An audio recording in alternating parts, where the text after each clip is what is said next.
আমার বাসার কাজের মেয়েটি প্রতিদিন সোফায় ঘুমাত আর গভীর রাতে চিৎকার করত। আমি তা আমার রুম থেকে শুনতে পেতাম, কিন্তু কাজের মেয়েটি সকালে স্বাভাবিক হয়ে যেত। আমি পরদিন রাতে আবার সেই চিৎকার শুনতে পেতাম। আমি অবাক হতাম সেই শব্দ শুনে। তারপর কিছুদিন পর জানতে পারলাম কাজের মেয়েটি মা হতে চলেছে।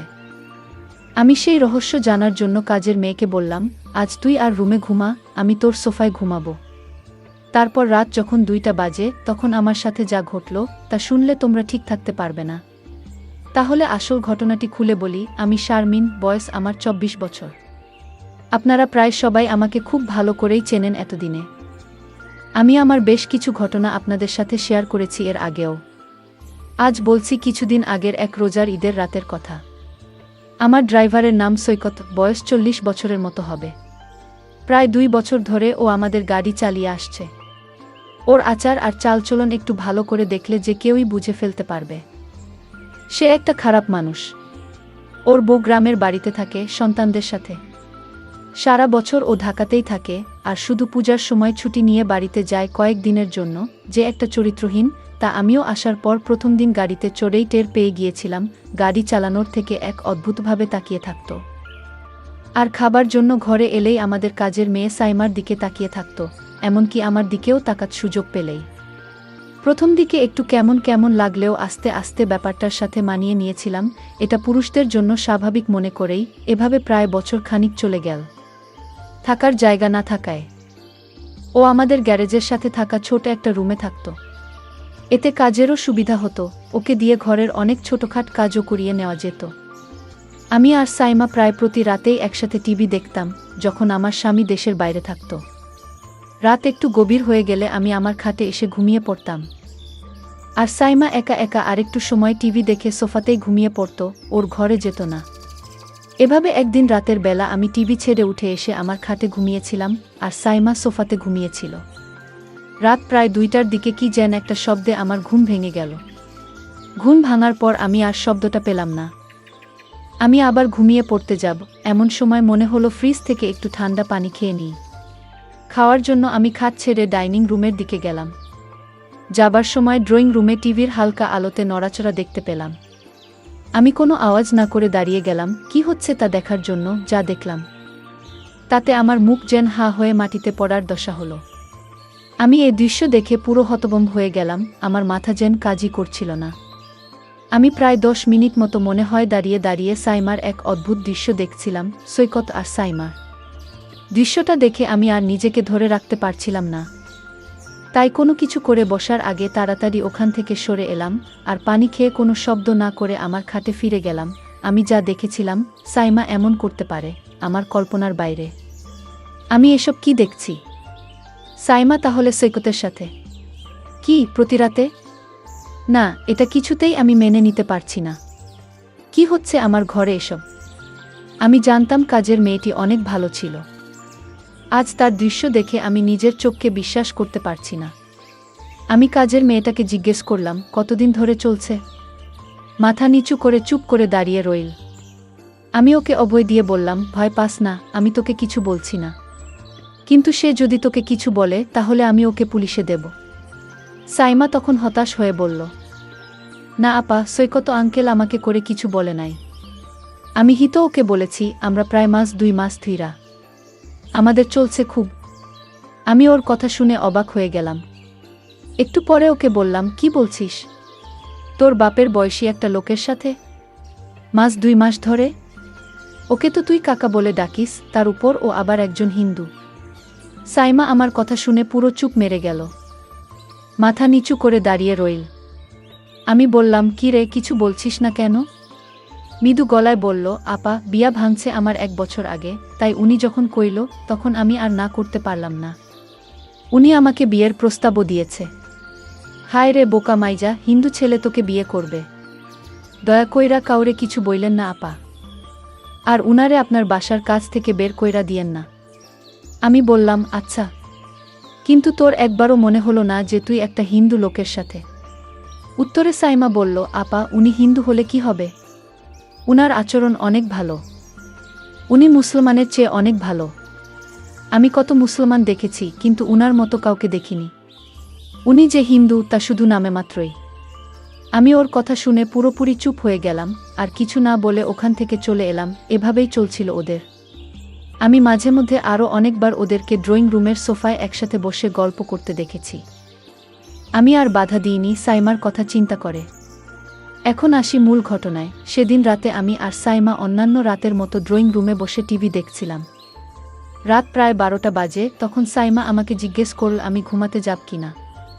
আমি না বললে ও বলল সারা দিন বাড়ির কাজের চাপে সে খুব ক্লান্ত, ও রুমে গিয়ে ঘুমাবে। এই বলে ও চলে গেল ঘুমাতে। আমি সোফায় শুয়ে টিভি দেখতে লাগলাম।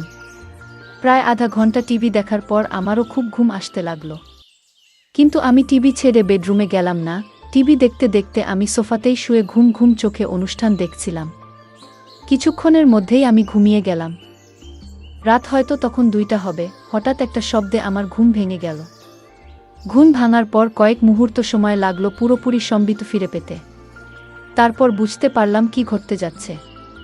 আমি ঘুমের ভান ধরে শুয়ে রইলাম। ভাবলাম দেখি কি হয়। যখন আমার সোফায় সাইমা ভেবে কেউ আসলো। এরপর লোকটা বলে উঠল, কিরে সাইমা, এমন করিস না আজকে। কি হলো? আমার সাথে কোনো কথা বলছিস না যে? তুই কি আমার উপর রাগ করেছিস? আমি গলার আওয়াজ শুনে বুঝতে পারলাম লোকটা আর কেউ নয়, আমাদের ড্রাইভার সৈকত। আমাকে ভুলে সাইমা ভেবে এখানে চলে এসেছে। সৈকত বলল, কিরে সাইমা, আজ তোর কি হয়েছে? কোনো কথা বলছিস না কেন? কিরে চিল্লায়, ম্যাডামরে জাগায় ফেলবি নাকি? আমি বুঝতে পারলাম ওকে কিছু না বললে ও এখান থেকে যাবে না। আমি কথা না বলে ওর আসল রহস্যটা জানতে চাইছিলাম। কিছুক্ষণ পর সে বলল, কিরে আজকে কি হয়েছে তোর, এরকম করছিস কেন? আমি উত্তরে বললাম, সৈকত, আমি সাইমা না, তোমার ম্যাডাম। সাইমা ওর ঘরে ঘুমাচ্ছে। বুঝলাম। আমার কথা শুনে ও হতভম্ব হয়ে গেছে। সরি ম্যাডাম, আমার ভুল হয়ে গেছে। সব সময় তো এখানে সাইমাই ঘুমায়, না দেখে ভুল করে আমি এখানে চলে আসছি। দয়া করে স্যারকে বললেন না ম্যাডাম, আমার চাকরিটা চলে যাবে। আমিও আর কিছু বলার মতো পেলাম না।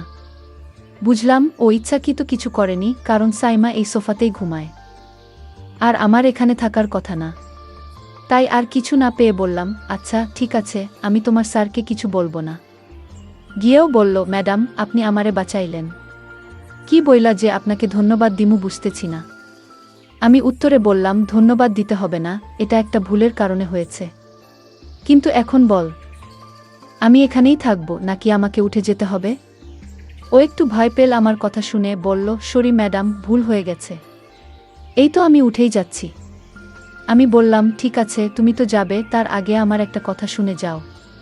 তুমি আজ যা করলে আমি তো তোমাকে এ বাড়ি থেকে বের করে দিতে পারি। কারণ এভাবে লুকিয়ে লুকিয়ে যা করছো তা কিন্তু মোটেও ঠিক নয়। আমি তোমাকে কিছু শর্ত দেব। যদি শর্ত মেনে নিতে পারো তাহলে তোমার চাকরি থাকবে। ও বলল, ঠিক আছে ম্যাডাম, আপনার কথা আমি অক্ষরে অক্ষরে পালন করব। আপনি যা আদেশ করবেন তাই করব। আমার চাকরিটা খুব দরকার ম্যাডাম। আমি বললাম, তাহলে চলো এখান থেকে তোমার রুমে যাই। তারপর বলছি আমার শর্তগুলো।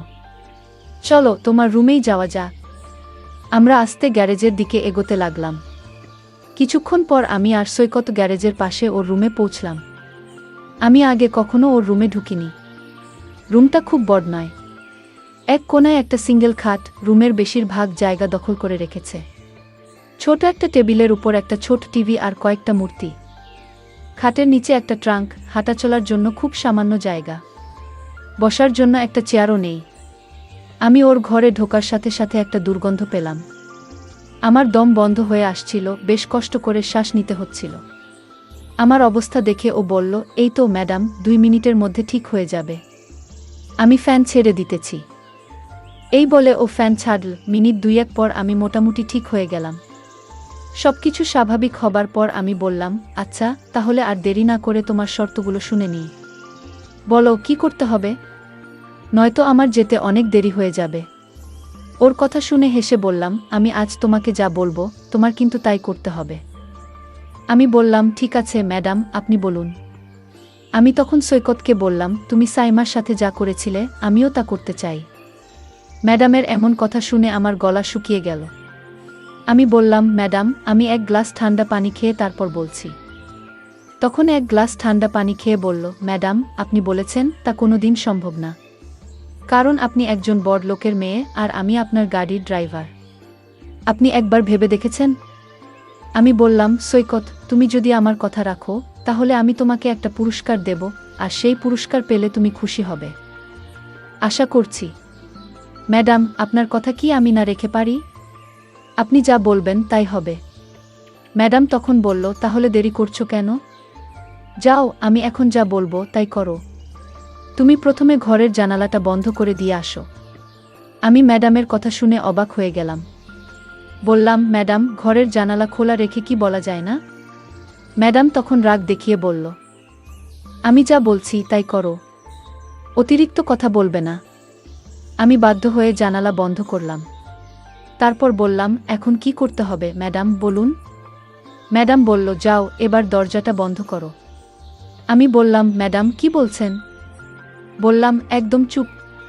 তুমি আমায় কথা দিয়েছ আমি যা বলবো তাই পালন করবে। এখন অত কথা বলছো কেন?